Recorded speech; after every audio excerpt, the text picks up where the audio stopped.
अगला बताएं। अरे वांगमय,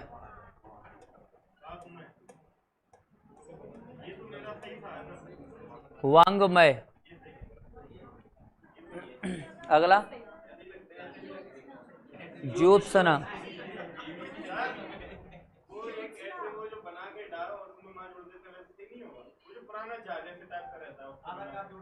आधा का। वांगमय को अपन क्या लिख सकते हैं?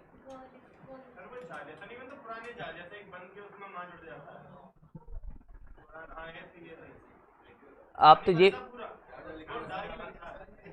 तो ये लिखो ना, पता चले कि नया सीखने चक्कर में पुराना भूल जाए। वांगमय के बाद ज्योत्सना, ज्योत्सना आधा ता और आधा ही सा बनेगा। ज्योत्सना, डिस्प्ले पे करो सर। ज्योत्सना आधा ता और आधा सा। अगला बताएं। उज्ज्वल,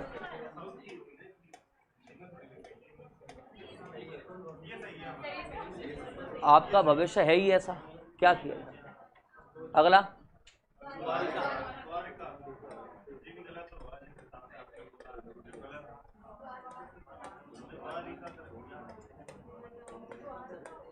एक ही बात है, चाहे जैसे लिख लो, कोई अंतर नहीं।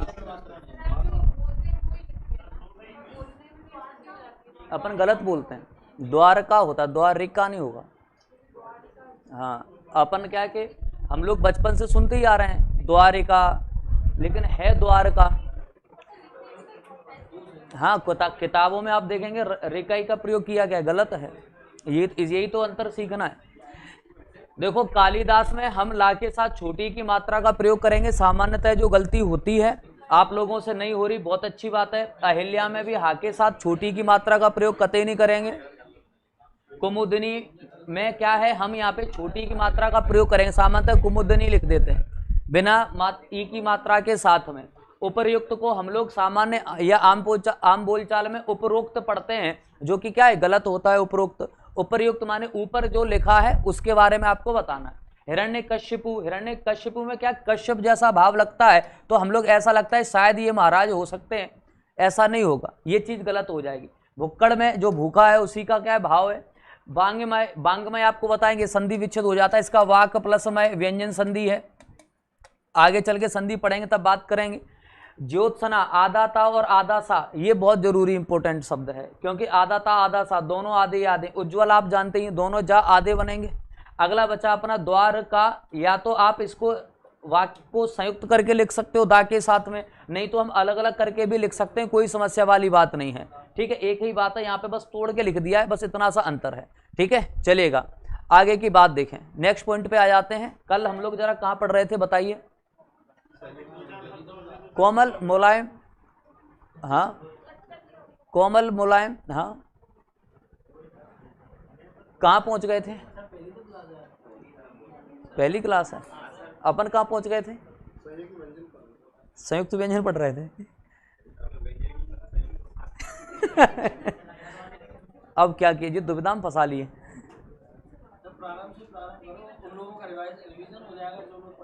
छह लोग तो होशियार कर दिए मैंने 2-3 दिन में।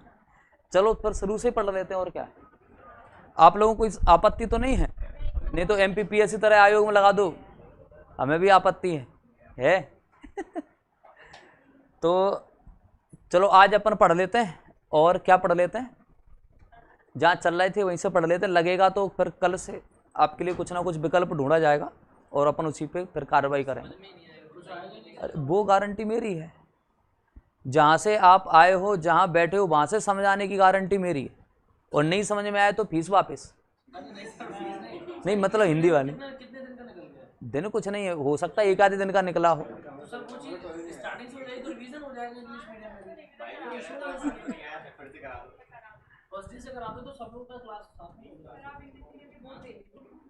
नहीं वोट अपन कौन सा, वैसे चुनाव से भारी दूर रहता हूँ, लोग कह रहे चुनाव में खड़े हो जाओ, सपोर्ट करेंगे, अपन को चाहिए नहीं। अरे साहब तुम अब भाई दुविधा में फंसा लिए। चलो ठीक है, शुरू से पढ़ लेते हैं। सुनो जरा, हाँ सिलेबस के अकॉर्डिंग ही चलेंगे। अब जब शुरू करेंगे तो फिर किसी प्रकार का भेदभाव नहीं किया जाएगा, बिल्कुल वैसे ही पढ़ाया जाएगा जैसे कि अब उसकी क्या क्लासेस वैसे डली थी। अब हो सकता है कि आपको ना समझ में आए, वैसे मेरे हिसाब से ऑनलाइन ऑफलाइन चीज़ें एक जैसी होती हैं, कोई अंतर नहीं है, लेकिन चलो अब शुरुआत कर लेते हैं। हाँ इतना होता तो घर पे बैठ के नहीं पढ़ रहे होते, काहे को यहाँ तक आते।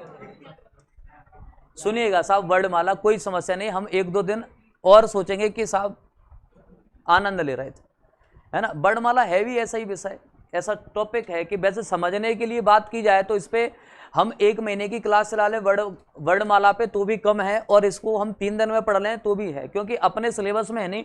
लेकिन बस ये कि हिंदी का एक बेस बनाना है, एक मेन कंसेप्ट समझना है, तो उसके लिए पढ़ना थोड़ा सा जरूरी हो जाता है, क्योंकि संधि समास इनके बिना नहीं हो सकते।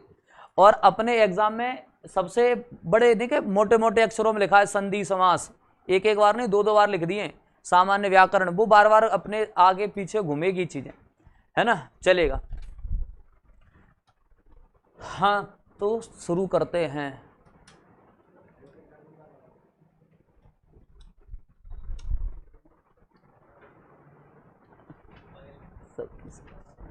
देखो पहले तो आप हमें बताएं कि वर्ण क्या होता है, फिर बताएंगे आप हमें कि ध्वनि क्या होती है, फिर आप हमें बताएंगे कि अक्षर क्या होता है,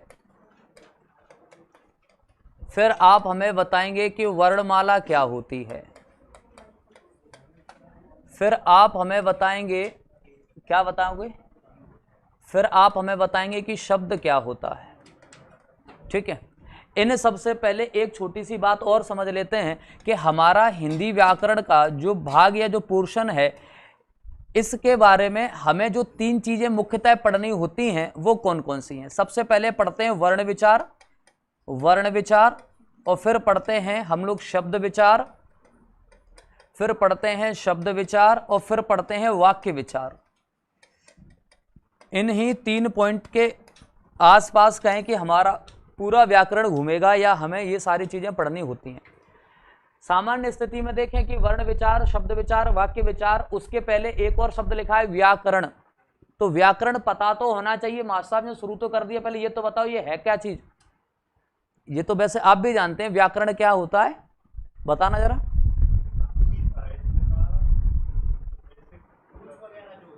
हाँ वो नहीं बोलेंगे जो इंग्लिश मीडियम में हैं।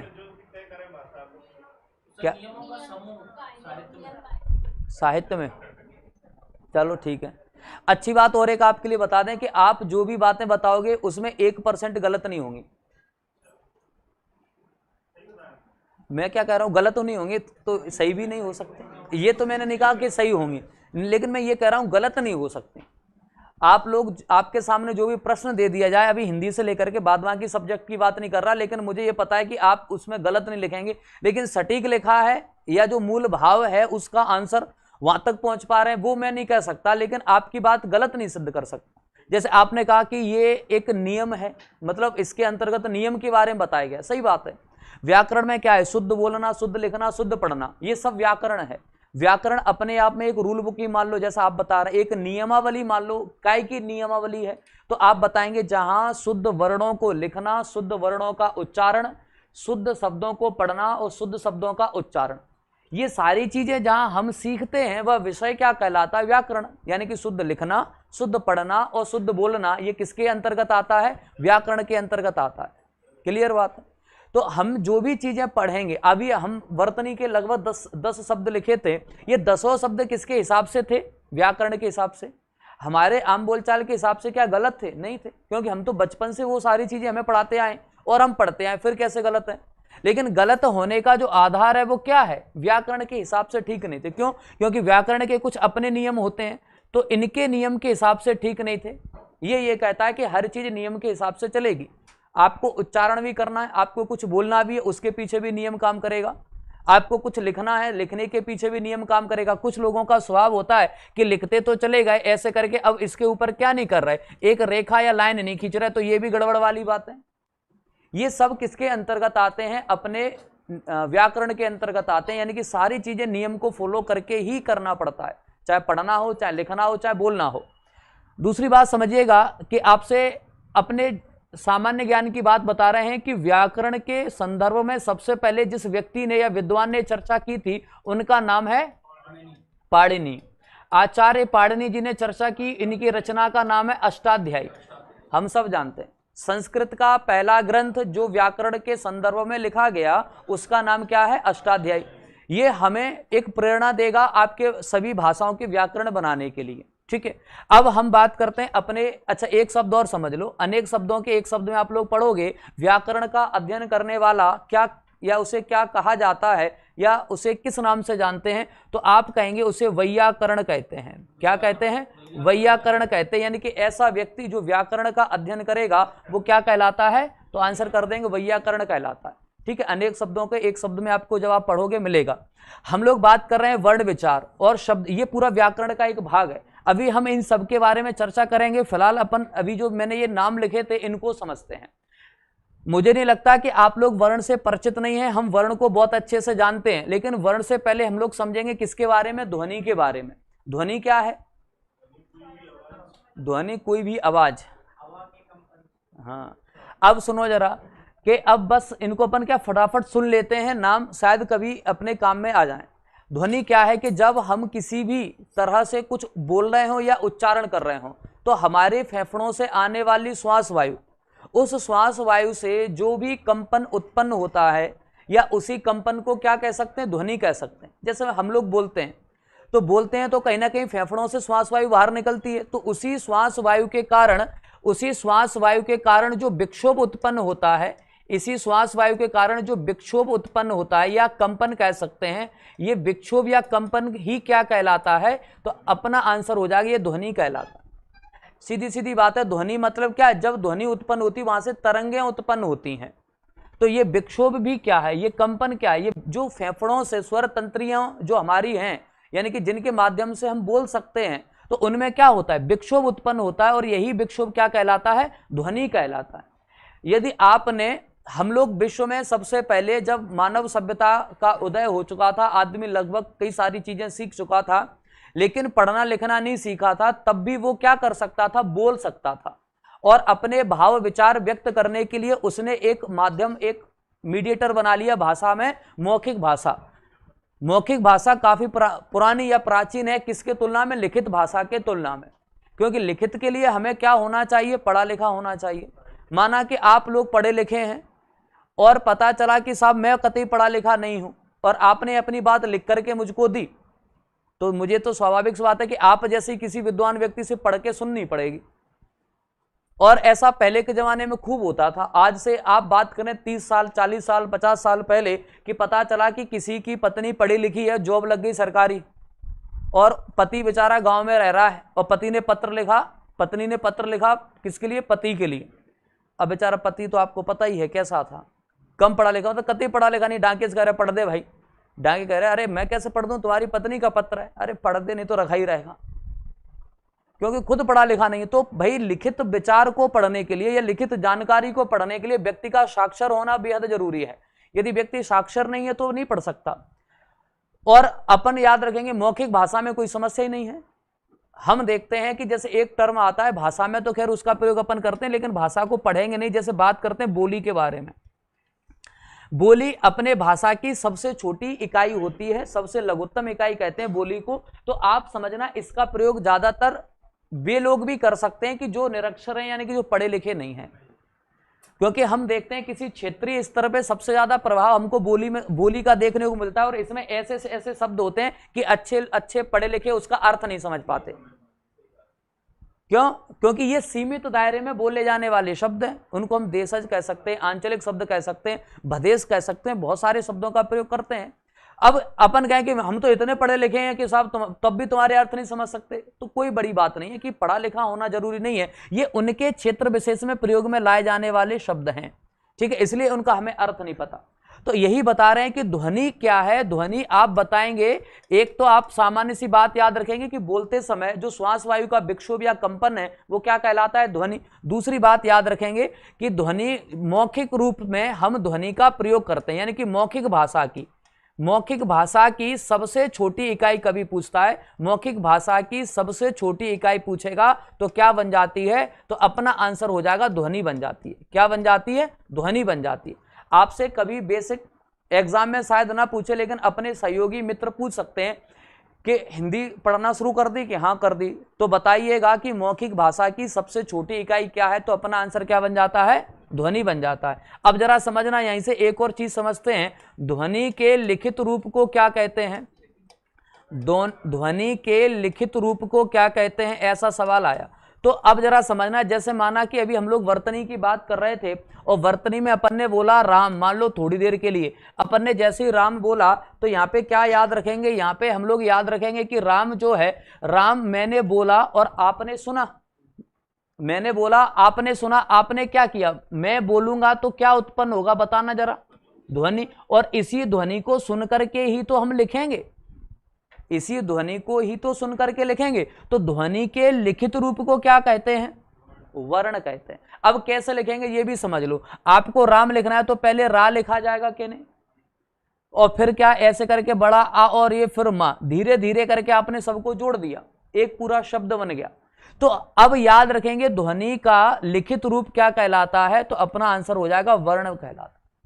तो दो बातें यहां पे लिखी हुई थी, ध्वनि क्या है, तो आप बताएंगे कि जब कोई व्यक्ति बोलता है तो कंपन या विक्षोभ को क्या कहते हैं?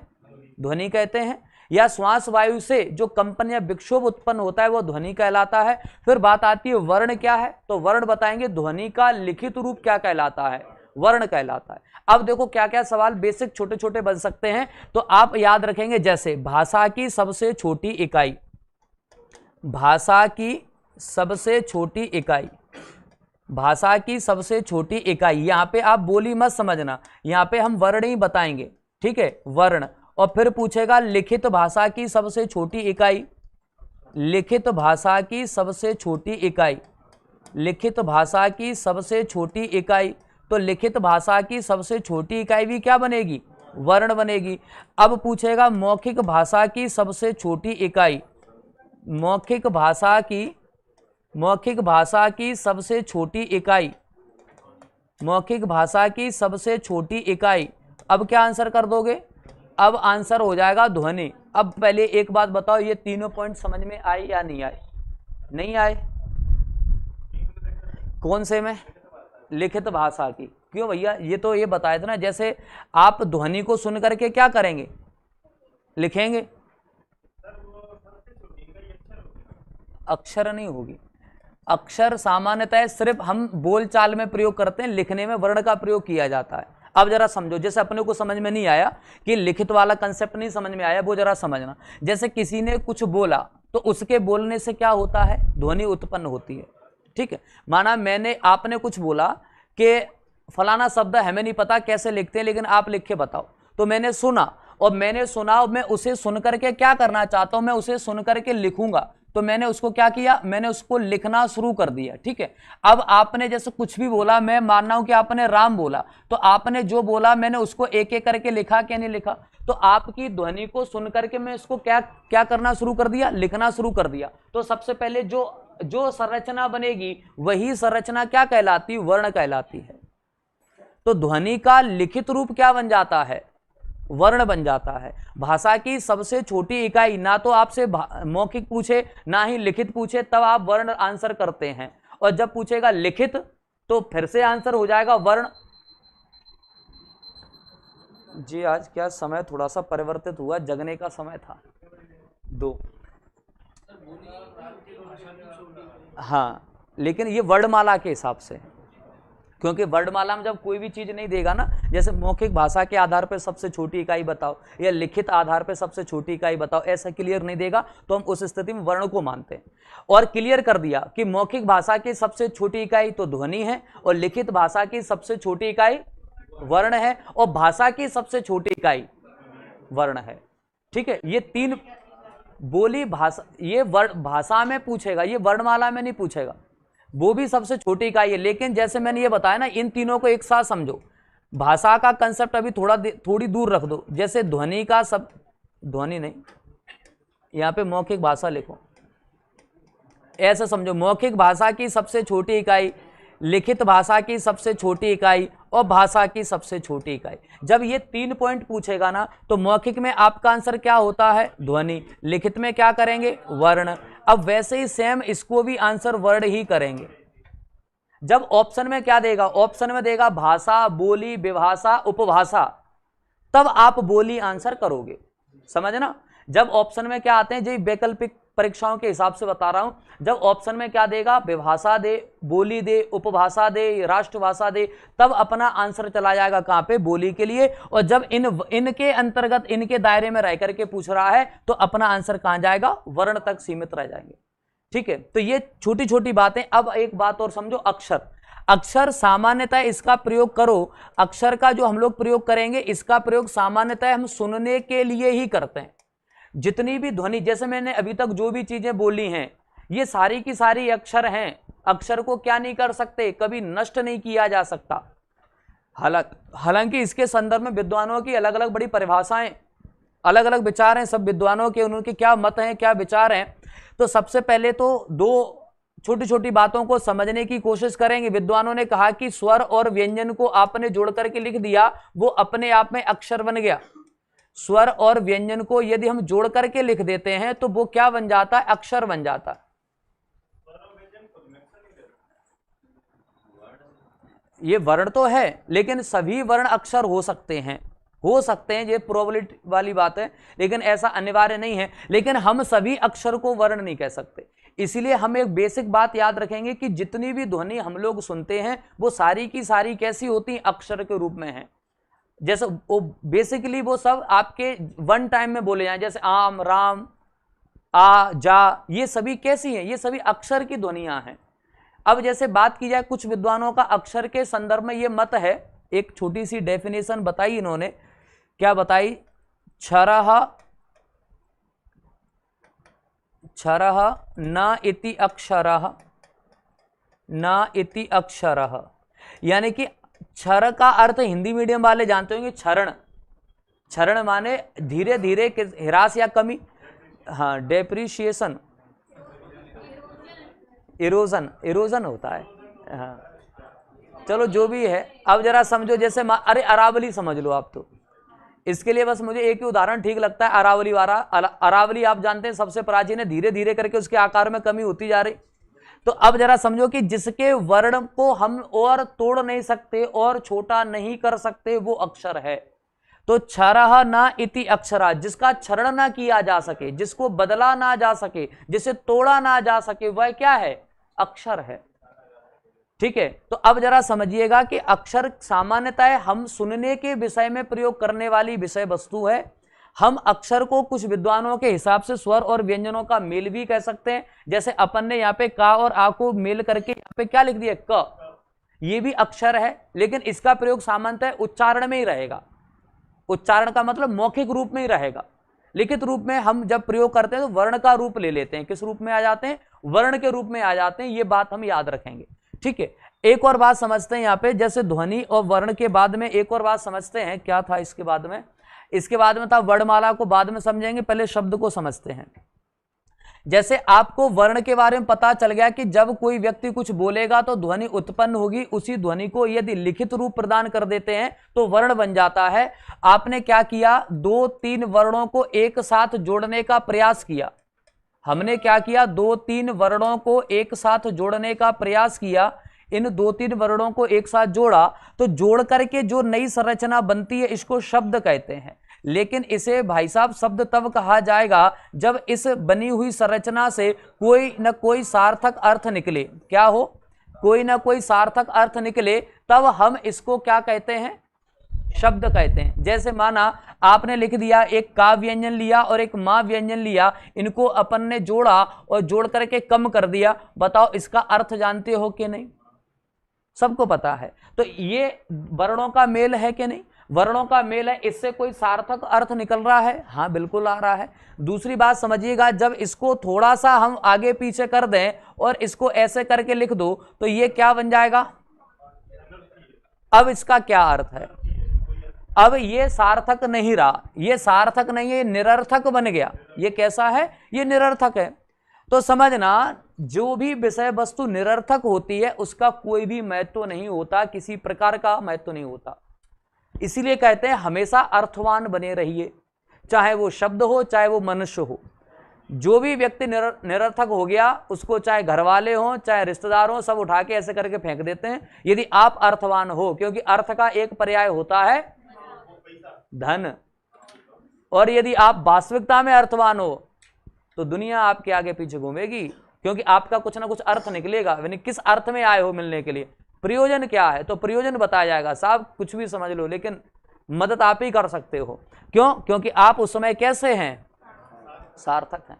तो अब जरा समझना कि आपको शब्द की परिभाषा समझ में आ गई होगी। दो या दो से अधिक वर्ण के मेल का योग क्या बन जाएगा, शब्द बनता है। लेकिन शब्द हमेशा कैसा होना चाहिए, सार्थक होना चाहिए। यदि सार्थक नहीं है तो वो शब्द नहीं है।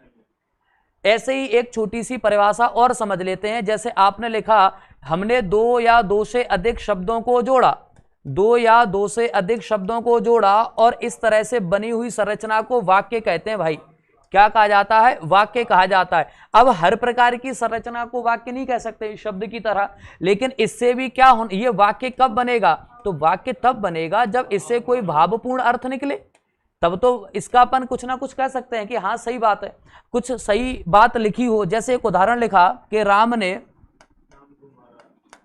ने सत्य को प्राप्त करने के लिए, सत्य को प्राप्त करने के लिए रावण से युद्ध किया।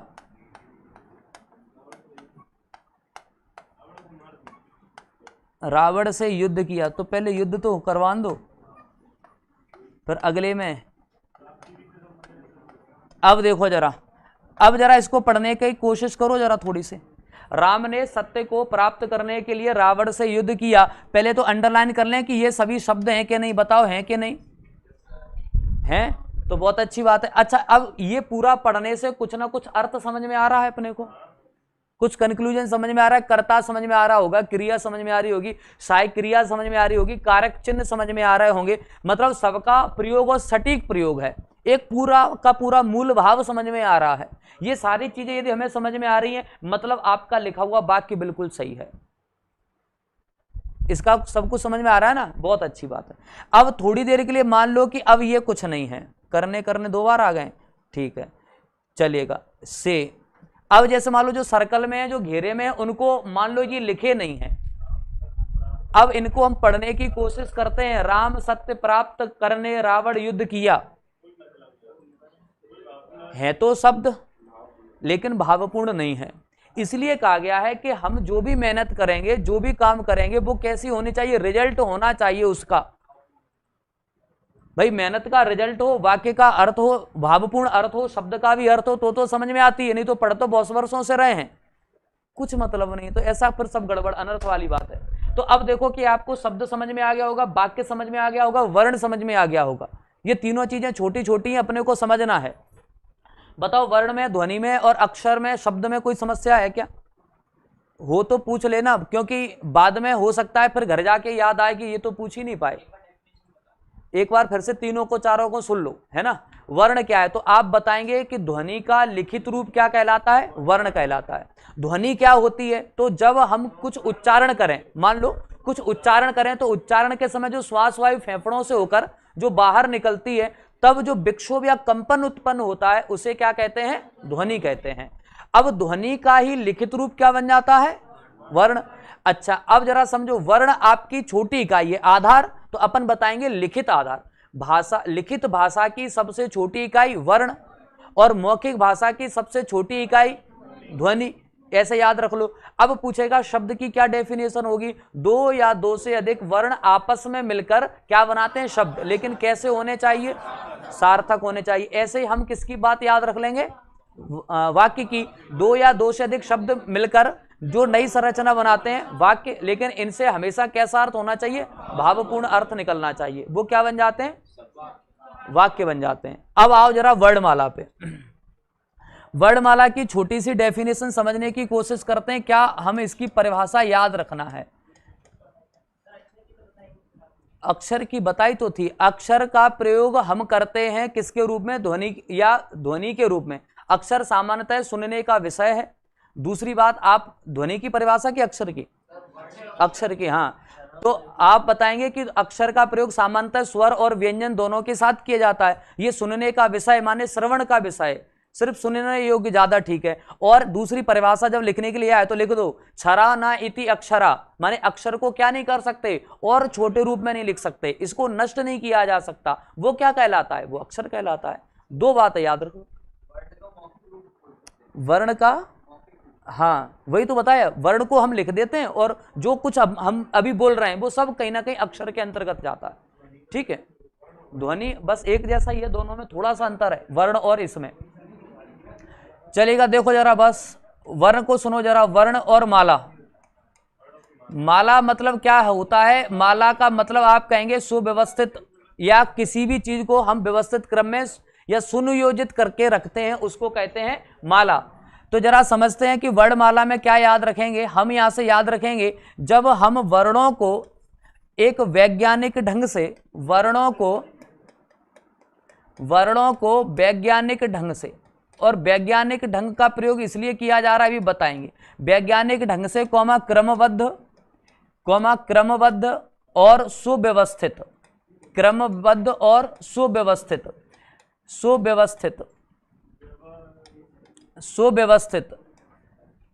सुव्यवस्थित तरीका क्या कहलाता है? वर्णमाला कहलाता है। अब जरा समझना, हमारी वर्णमाला में जो शुरुआत होती है वो कहां से? अ से। आ और आ, इनके बाद में हमेशा आप देखेंगे एक फिक्स वर्ण ही आएगा। ऐसा नहीं कभी ये आ जाए कभी वो आ जाए। और इन सभी वर्णों का अपने आप में एक एक फिक्स अर्थ निकलता है। पूरी वर्णमाला का अपना एक लिखने का क्रम है। पहले स्वर आते हैं, फिर व्यंजन आते हैं, फिर आप देखेंगे अंतस्थ व्यंजन आएगा, फिर आप देखेंगे ऊष्म व्यंजन आएगा, फिर आपके द्विगुण, और फिर उसके बाद संयुक्त व्यंजन आते हैं। ऐसे एक पूरा क्रम है।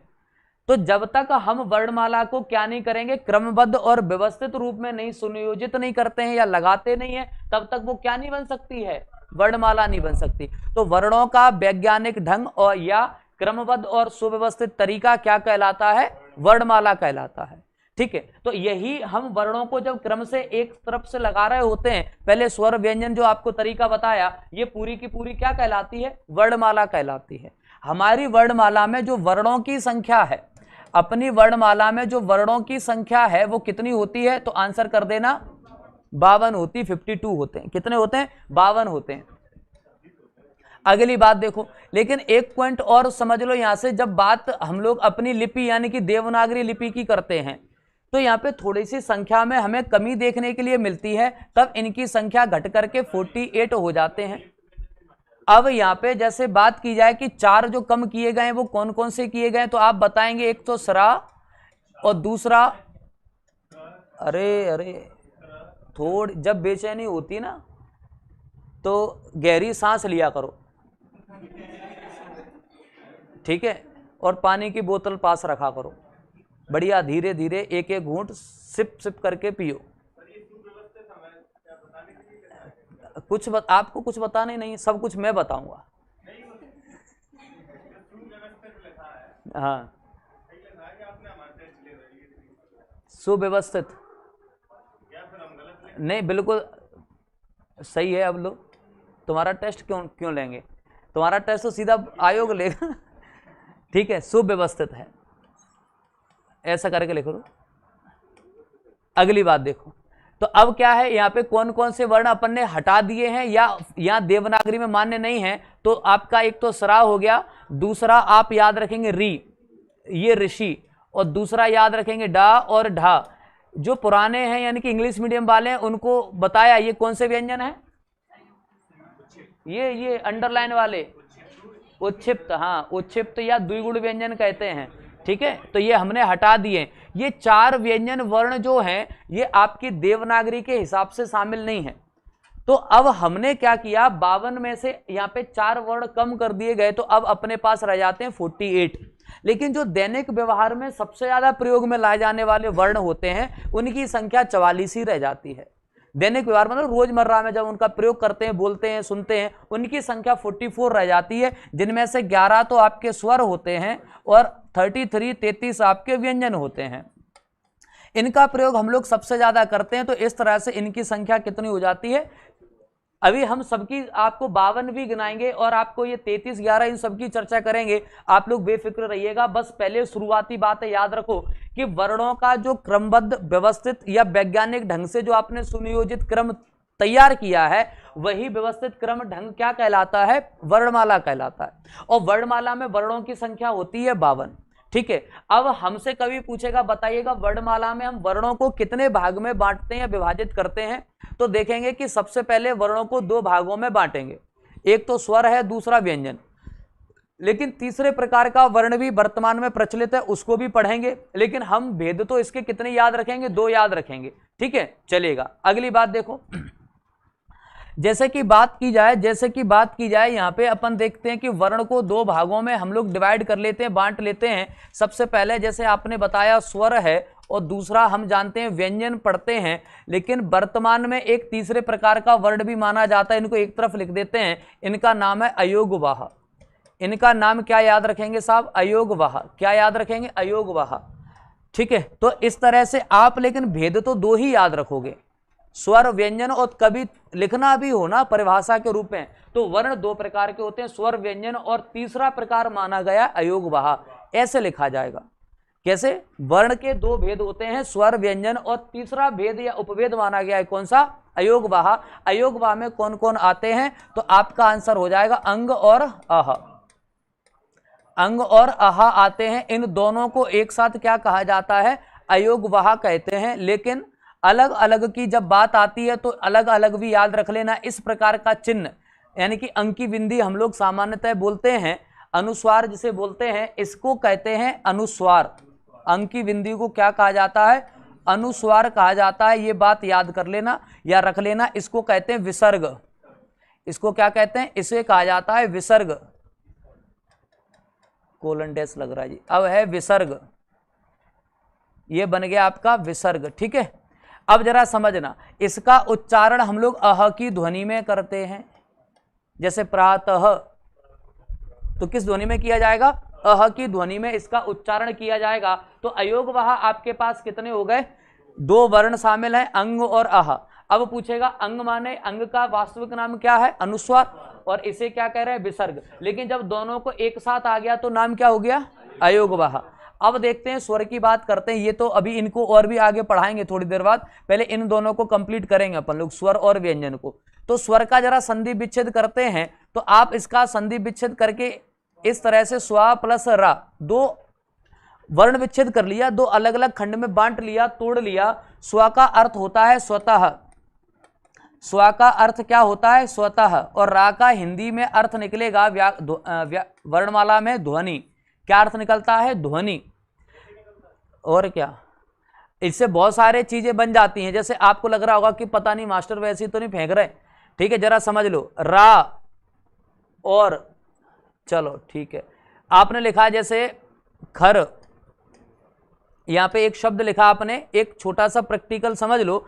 आपने लिखा यहां पे खर, तो यहां पे जरा समझना, ये जो खा व्यंजन है, इस खा व्यंजन का एक अर्थ होता है आकाश या आसमान, जो इसका वास्तविकता में अर्थ निकलता है आकाश या आसमान। ठीक है, और रा का अर्थ आपको बता ही दिया, ध्वनि। ठीक है, अब जरा समझना, जो खा माने आकाश, आकाश की तरफ मुंह उठाए और क्या करे, ध्वनि उत्पन्न करे, उसे क्या कहते हैं, उसे गधा कहा जाता है। इसलिए कई बार हम लोग ये कह देते हैं कहां उठाए मुंह चले जा रहे हो, तो जो मुंह उठाए चला जाए आकाश की तरफ उठा ले, समझ लो कुछ गड़बड़ है।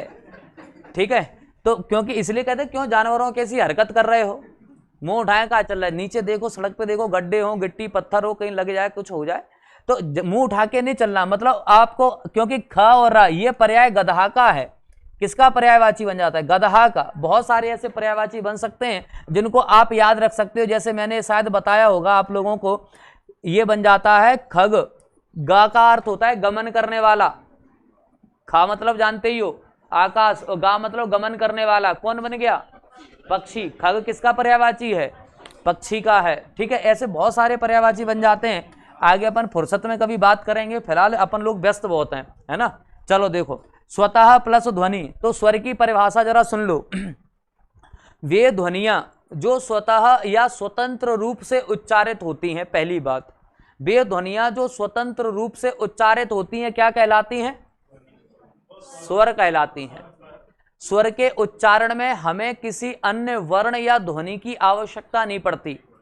जब स्वर बोलते हैं, जैसे बहुत बढ़िया ऐसे करके देखो, अ और यहां पे लिखो व्यंजन में क, इसको ज्यादा नहीं, आप 50 सेकंड तक उच्चारण करने की कोशिश करते हैं अ, और ये देखो अंत में कोई ध्वनि आ रही है क्या? आएगी भी तो यही आएगी घूम फिर के। बोल के देखो, 1 मिनट बोलो तो इसको आप बोलेंगे तो आ में ही टूटेगी, मतलब लास्ट भी कहां होगा? आ पे ही होगा। या इसको बोलना जरा, इसका लास्ट ध्वनि कहां पहुंचेगी?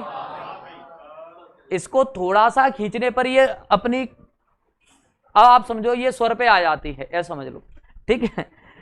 ऑनलाइन क्लास में क्या थोड़ी बहुत ज्यादा बंदिशें ऐसी लग जाती हैं। हाँ, तो सुनते हैं जरा इस बात को अपन कि क्या कह रहे हैं। आ जो है, हम आ को कितना भी लंबे समय तक खींचे या इसको बोलते हैं, तब अंत भी आपका स्वर पे ही होगा। तो इसके लिखने में, इसके पढ़ने में, इसके उच्चारण में, कुछ भी कह लीजिएगा, हमें किसी अन्य वर्ण या ध्वनि की आवश्यकता नहीं पड़ती। इसीलिए तो कह रहे हैं ये कैसे हैं? स्वतंत्र हैं, इन्हें किसी की आवश्यकता नहीं पड़ती। आप लोग भी स्वतंत्र हो, आपको भी किसी की आवश्यकता नहीं है। एक शब्द आता है स्वावलंबी, खूब पढ़ा होगा हिंदी मीडियम वालों ने तो। स्वावलंबी मतलब, हाँ, सेल्फ डिपेंडेंट। इसका अर्थ समझेंगे कि इसका विच्छेद क्या होता है स्वावलंबी का। बस हाँ, स्वावलंबी का क्या अर्थ होता है? इसका विच्छेद करिएगा, क्या विच्छेद बनता है? स्व प्लस अवलंबी। अवलंबी, अवलंबी मतलब होता है सहारा। अवलंब, अवलंबी से बना अवलंब। अवलंब, अवलंब मतलब होता है सहारा। जो आदमी खुद का ही सहारा है, उसे किसी की जरूरत नहीं है, उसके लिए प्रयोग करते हैं स्वावलंबी। अब देखो, तो आपने क्या याद रखा? वे ध्वनियां जो स्वतः या स्वतंत्र रूप से उच्चारित होती हैं, उन्हें हम कहते हैं स्वर। दूसरी बात समझना, इनके लिखने में, इनके पढ़ने में या उच्चारण में या लिखने में, कुछ भी कह लो, हमें किसी भी अन्य ध्वनि की आवश्यकता नहीं पड़ती या अन्य वर्ण की आवश्यकता नहीं पड़ती। ये बात अपने को जरा यहां से याद रखना है, ठीक है। अब पूछेगा, बताइएगा स्वर की संख्या कितनी है, कुल स्वर कितने हैं? तो अपना आंसर होगा 11। स्वर 13 नहीं बताएंगे, स्वर 13 नहीं बताएंगे। वो बचपन की बातें थी, भूल जाओ। जितनी भी बचपन की बातें वो सारी की सारी भूल जाओ, कोई भी दुनिया कुछ भी कहती रहे, ठीक है। तो अब अपने को क्या याद रखना है? देखो, आप जो 13 जोड़ के बता रहे हो ना, वो ये वाली बात है। इनको अपन ने क्या कर दिया? अलग ही कर दिया ना। तो 11 में से, वो सॉरी 13 में से अपना जो पुराना 13 का गणित था, उसमें से ये 2 चले गए, तो सीधे सीधे कौन बच गए? ठीक है, क्लियर हो गया। अब जरा समझना कि अब यहां पे हमें याद रखना है कि जब आपको डेफिनेशन या स्वर की कभी परिभाषा की आवश्यकता पड़े लिखने के लिए, तो क्या क्या लिख सकते हैं? वे ध्वनियां जो स्वतंत्र रूप से उच्चारित की जाएं, इनके उच्चारण में या इनके लिखने में अन्य किसी वर्ण या ध्वनि की आवश्यकता नहीं पड़ती। इनकी संख्या 11 है, ठीक है। ये बात अपने को याद रखना है। अगली बात देखो, अब हालांकि स्वर के भी टाइप या स्वर के भी अलग अलग प्रकार होते हैं, तो स्वर के अलग अलग प्रकार क्या क्या होते हैं, पहले इस बात को समझते हैं। स्वर के भी अलग अलग प्रकार हैं। सबसे पहले बात करते हैं, जैसे मैंने यहां पे लिखा स्वर। अब इनको क्या करते हैं? अलग अलग भागों में बांटते हैं। सबसे पहले समझते हैं मूल स्वर। वैसे तो देखो, इनके विभाजन के आधार बहुत हैं, जैसे मात्रा के आधार पर, श्वास वायु खर्च होने के आधार पर, जीव के प्रयोग के आधार पर, ठीक है, ओष्ठ के उच्चारण के आधार पर, इस ऐसे इनके 6 उपभेद हैं। लेकिन हम लोग एक बस बेसिक जानकारी पढ़ रहे हैं, तो उसी के हिसाब से आपको एक बेसिक बता देते हैं। सारी चीजें एक ही डायग्राम में आपको समझ में आ जाएगा। मूल स्वर हो गया। इसके बाद आप देखेंगे इसी में एक छोटा सा नाम और याद रखो, ह्रस्व स्वर, ठीक है, यहीं से याद रख लो लघु स्वर। अब देखो, आपको कहीं ना कहीं ऐसा लग रहा हो कि ये तो एक जैसी नाम लग रहा है कि ये ह्रस्व है, ये लघु है, दोनों के अर्थ क्या होते हैं? छोटे के संदर्भ में प्रयोग किए जाते हैं। ह्रस्व का भी मतलब होता है छोटा, लघु का भी मतलब होता है छोटा, लेकिन मूल का अर्थ नहीं होता छोटा। मूल पर्याय होता है जड़ का। मूल पर्याय होता है, जड़ का रूट का पर्याय होता है। मतलब ये है कि यहाँ पे हम उन स्वरों की बात करेंगे जहां से सारे स्वर बनेंगे। जैसे हम लोगों से कोई पूछता है, आपसे बेसिक कोई पूछे कहाँ के रहने वाले हो, तो अपन क्या एक बड़े शहर जहां रह रहे हैं उसी के आसपास का किसी शहर का नाम बता देते? नहीं नहीं नहीं, ये बताओ मूलतः कहाँ के रहने वाले हो। पैतृक जगह बतानी है, तो पैतृक जगह मतलब मूल रूट बताना है कि हम लोगों की जड़ वास्तविकता में कहां से, कहां के रहने वाले, कहां से निकले, कहां पहुंचे। तो वही मूल माने ये स्वरों की जड़ की बात कर रहे हैं। तो जब स्वरों की जड़ की बात की जाएगी तो आपको याद रखना है ये कौन कौन से होते हैं। तो अपना आंसर होगा आ, ई, उ और री। इनको जरा ऐसे कर देते हैं, आजकल ये ऐसे ही है ना, लोग वाग इनको घेरे घेरे घूम रहे हैं जगह जगह। तो अगला देखें, आ, ई, उ और री, ये चार जो स्वर हैं इनको ऐसा इसलिए किया है, आपके लिए जानकारी के लिए बता दें। वैसे तो आपको खैर जानकारी हो ही गई है क्यों कर दिया ऐसा। चलो याददाश्त थोड़ा सा बादाम खाना शुरू कर दो, इससे क्या है कि दिमाग को ये पता रहता है कि ये बादाम खा रहा है, फिर क्यों तेज नहीं है हम। ये देवनागरी से हटा दिया है। क्या कर दिया है? देवनागरी से हटा दिया है। इसलिए यहां से आप याद रखिएगा कि हमने इसको इस तरह से प्रयोग कर दिया। आप चार ही याद रखेंगे। मूल स्वर होते हैं आ, ई, उ और री। कितने होते हैं? चार। अब जरा देखो, ये आपको नहीं लग रहा कि छोटे स्वर हम उनको पढ़ते आए कि तो छोटा आ, छोटी ई, छोटा उ ऐसे करके पढ़े, तो छोटे हैं कि नहीं है। दूसरी बात समझो, ह्रस्व को भी छोटा कहते हैं, लघु को भी छोटा कहते हैं। तो मतलब बात यही है कि इनको क्या याद रखेंगे, ये कैसे स्वर हैं? छोटे स्वर है ना, लघु स्वर है। इतनी सी बात याद रखो। अब इनके बाद जो अगला प्रकार आने वाला है, इनके बाद जो अगला प्रकार आने वाला उसका नाम है संधि स्वर। उसका नाम है अगला संधि स्वर। संधि की परिभाषा मेरे हिसाब से आपको याद होगी, नहीं तो मैं याद दिला देता हूं। वर्णों का मेल। संधि क्या होती? वर्णों का मेल संधि है। दो वर्ण आपस में जुड़ गए माने संधि हो गई। अब ये इस आधार पर दो प्रकार के होते हैं। ये इस आधार पर दो प्रकार के होते हैं। कौन कौन से? इसी का अपोजिट कर देते तो बन जाता है दीर्घ। दीर्घ या दीर्घ को हम लोग कहते हैं गुरु, और मतलब बड़ा भी कह सकते हैं। दीर्घ कह लो, गुरु कह लो, बड़ा कह लो, एक ही बात है। अब यहाँ पे कौन कौन से स्वर आ जाएंगे, तो यहाँ पे जरा समझना कौन कौन से स्वर आ जाते हैं। हम क्या करेंगे, इनमें आ को एक बार, सॉरी, अपन क्या करेंगे, पहले आ को दो बार आपस में इसी के साथ जोड़ेंगे, आ प्लस आ, ऐसे ई प्लस ई, उ प्लस उ, ऐसे करके जोड़ेंगे। जैसे आ के साथ यहाँ पे आ जोड़ा तो आपको ही पता है, देखो वर्णों का मेल हो रहा है कि नहीं, संधि स्वर है ना। तो संधि स्वर में क्या कर रहे हैं, छोटा आ प्लस छोटा आ बराबर क्या कर देंगे, बड़ा आ। ऐसे देखें ई प्लस ई, तो यहाँ पे क्या बन जाएगी, बड़ी ई। उ और उ मिलके बड़ा उ। ये कंसेप्ट साहब ढंग से समझ लेना। ये सारी की सारी ऐसी की ऐसी यही बातें आपको दीर्घ स्वर संधि में पढ़ाई जाएंगी। बिल्कुल यही सारी बातें कहाँ पढ़ाई जाएंगी, दीर्घ स्वर संधि में पढ़ाई जाएंगी। तो इसको ढंग से समझना। आपने देखा बड़ा आ, बड़ी ई, बड़ा उ, ये कौन से स्वर के दायरे में आ रहे हैं, दीर्घ स्वर के दायरे में आ रहे हैं। तो इनको हम दीर्घ स्वर संधि भी कह देते हैं, ये बात समझना। अब इनके बाद जो अगला आएगा उसका नाम है संयुक्त स्वर। इनके बाद जो अगला टाइप है इनका नाम है संयुक्त स्वर। अब बात यह है कि संयुक्त स्वर को कैसे याद रखा जाएगा, तो पहले आपको संयुक्त का अर्थ याद रखना है।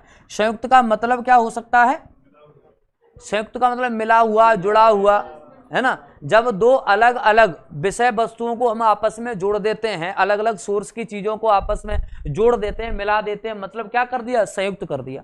अभी हम क्या कर रहे थे, इनको आपस में जोड़ रहे थे। अब क्या करेंगे, अल्टरनेट, एक बार आ को ई के साथ और एक बार आ को उ के साथ जोड़ेंगे। ठीक है, अब जरा समझना, आपने यहाँ पे क्या किया, आ के साथ एक बार ई जोड़ो तो यहाँ पे ए बन जाता है। क्या बन जाएगा, ए बन जाता है। अब क्या करेंगे, आ के साथ ए ही जोड़ देंगे, ए जोड़ेंगे तो यहाँ पे क्या बन जाएगा, आई। क्या बन जाएगा, आई। अगला देखें, आ के साथ आपने, अब देखो यहां तक की बात होगी आ और ई की। अब क्या जोड़ेंगे, आ के साथ उ। अगला नंबर किसका है, आ के साथ अब हम उ जोड़ेंगे, और जैसे ही उ जोड़ा तो यहाँ पे क्या बन जाएगा, ओ। अब यहाँ पे अपन ने प्लस का साइन लगाया, अब ओ को उठाओ तो यहाँ पे क्या कर देंगे, औ। क्या कर देंगे, औ। तो देखें ये आपके संयुक्त स्वर बन गए, ए आई ओ औ। अपने से कभी पूछे संयुक्त स्वर कौन है, कैसे हैं, तो बता देंगे ना। अब जरा यहाँ पे समझना, ये वाली बात और ये वाली बात, ये कहाँ आपको आगे चल के काम आएगी, तो आप बताएंगे ये बिल्कुल सेम यही बात गुण स्वर संधि में पढ़ाई जाएगी। कहाँ पे पढ़ाई जाएगी? गुण स्वर संधि में पढ़ाई जाएगी, ठीक है। और ये दोनों बातें कहाँ पढ़ेंगे हम लोग? ये वृद्धि संधि में पढ़ेंगे। मतलब ये हुआ कि ये पढ़ने से इतना ज्यादा फायदा होगा कि ये दीर्घ 3 संधि फ्री फोकट में पढ़ लें, ठीक है। बस समझने वाली बात है, अभ्यास वाली बात है, वो हम लोग जब संधि पढ़ेंगे तब समझ लेंगे, है ना। लेकिन ये तो पता चल गया उसमें जो ए, आई, ओ, औ जो आएंगे वो बनते कैसे हैं, एक मेन कंसेप्ट तो क्लियर हो गया। तो ये जरा बात समझो, दीर्घ स्वर क्या है, लघु स्वर क्या है, संयुक्त स्वर क्या है। अब जरा देखते हैं, जोड़ इनका करें। ये 4 हैं, ये कितने हैं? 3, 4 और 3 7 और 4 स्वर कितने बताए थे? तो स्वर कितने होते हैं? 11। तो देवनागरी के हिसाब से स्वर की संख्या 10 होती है। जब ऐसा कभी फैक्ट आए कि बताएं देवनागरी के हिसाब से स्वरों की संख्या कितनी, तो 10, स्वरों की संख्या 11, कुल स्वर 11, ठीक है। जब भी बेचैन ऐसी मतलब परीक्षा में, ये वैकल्पिक परीक्षा के लिए सवाल बनता है, तो हम उस समय वैकल्पिक के लिए अपना देवनागरी के हिसाब से इनको नहीं गिनते, ठीक है। अब जरा देखो, तो अब जरा देखो, आपसे कभी पूछे बताओ मूल स्वर और ह्रस्व स्वर कौन कौन से होते हैं, इन चारों को बता देंगे, ठीक है। दीर्घ स्वर पूछेगा इनको बता देंगे, संयुक्त पूछेगा तो इनको बता देंगे। अब एक बात और जरा ध्यान से देखो, कौन सी बात ध्यान से देखना है? यदि यहां से आप ध्यान से देखें कि ये देखें आ और ई, ये दोनों एक जैसे हैं कि नहीं है? और छोटी ई और फिर छोटी ई ये भी एक जैसे हैं। इनको ध्यान से देखें और इनको ध्यान से देखें, ये बिल्कुल एक जैसे हैं। तो इसीलिए इनको एक नाम दे दिया जाता है, इनको एक नाम दे दिया जाता है सजातीय स्वर या सजातीय वर्ण। क्या नाम दे देंगे? सजाती, क्योंकि एक जैसे वर्णों के मेल से बने हैं। जब एक जैसे वर्णों के मेल से बने तो अपन ने सजातीय स्वर या सजातीय वर्ण इनको नाम दे दिया। अच्छा, ये एक जैसे लग रहे हैं क्या? नहीं लग रहे, तो इनको दे दिया जाएगा विजातीय। इनको क्या कह देंगे? इनको विजातीय कह दिया जाता है। ये बात यहां से याद रख लो। तो कभी पूछे ये जाति के आधार पर हो गए अलग अलग भेद, तो सजाती पूछे, विजाति पूछे, बता दो, ठीक है। इतिहास उत्पत्ति के आधार पर ये भेद हो गए दोनों, ठीक है। इतिहास उत्पत्ति के आधार पर, मात्रा के आधार पर पूछेगा। मात्रा के आधार पर स्वर होते हैं 3 प्रकार के, मात्रा के आधार पर 3 प्रकार के। एक होता है लघु मात्रिक, नाम सुनना, एक होता है लघु मात्रिक, इनकी मात्रा 1 मानी जाती है। एक होता है दीर्घ या गुरु मात्रिक, एक होता है दीर्घ मात्रिक, एक होता है त्रैमात्रिक, एक होता है त्रैमात्रिक, ठीक है, त्रैमात्रिक। इसको हम लोग द्विमात्रिक भी कह सकते हैं। इसको त्रैमात्रिक इसलिए कह रहे हैं, क्यों कह रहे हैं जरा समझो, आगे बढ़ें जरा। इनको तीनों को जरा एक बार में फटाफट समझो। जैसे अपने पास एक मात्रिक है, द्विमात्रिक है और त्रैमात्रिक है, 1 2 3 ऐसे करके लिख दिया, ठीक है। एक मात्रिक में आपने लिखा, जैसे हिंदी मीडियम वालों को बहुत अच्छे से पता होगा, छंद पढ़े होंगे, छंद में मात्रा लगाई जाती थी कम। अब कम में कितनी मात्रा लगाएंगे? ऐसे तो लगाते हैं। इंग्लिश मीडियम वालों को समझ आ रही बात है क्या? अच्छा हाँ, आपको ऐसा लगे तो बता देना, नहीं तो हिंदी वैसे तो खैर सरल विषय लगता है, पता है, इसलिए थोड़ा सा तेज और पढ़ाते हैं कि हिंदी तो पढ़ रहे हैं। हिंदी सर बहुत क्लिष्ट होती है। मुझे लगता नहीं इतनी क्लिष्ट आप लोगों को लग रही होगी। नहीं, अब मैं अपनी इसलिए नहीं कह सकता, आप कहोगे कि आपको तो नहीं लगेगी, मैं अपनी काय को कहूँ, मैं आपकी कह रहा हूँ, आपको लग रही है क्या क्लिष्ट? क्योंकि अभी ओलम पढ़ रहे हैं, वर्णमाला पढ़ रहे हैं, अभी ऐसा कठिन लग रहा है कुछ? नहीं, बता देना तो अपन और स्लो हो जाए, कोई दिक्कत वाली बात नहीं। ऐसा लगे ना कुछ चीज अपने सुबह से आए अपन, तो जाओ आ जाता। नमस्कार, धन्यवाद, जय हिंद, जय भारत।